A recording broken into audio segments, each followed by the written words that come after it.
রোববারের বাজার মানে কিন্তু আরসালান মুগলাই খাবার, আর তার সাথে পার্ক সার্কাসের মোড়ে দেখলাম প্রাইড মার্চ শুরু হয়েছে। বেশ বেশ ব্যাপার।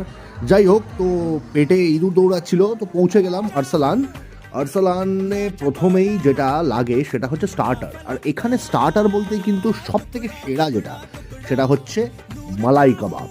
চিকেন মালাই কাবাব মুখে দিলেই গলে যাবে দাদা, মুখে দিলেই গলে যাবে। সাথে সালাড টালাড বলতে পারেন, একটু অ্যাপেটাইজারের মতো কাজ করবে। আর এই সুন্দর কাটা বিটরুটটাকে কিন্তু আপনার পছন্দিদা অরতকে দিয়ে দেবেন, কোনো কন্ট্রোভার্সিতে যাবেনই না।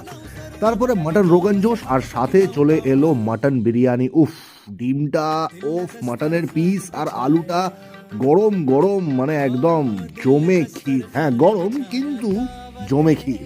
তারপরে জমার কথায় মনে পড়লো ফিরনি চলে এলো। ফিরনি খেয়ে টেয়ে আমরা ভাবলাম আরসালানে তো হার্ড ড্রিঙ্কস পাওয়া যায় না, চলে যাওয়া যাক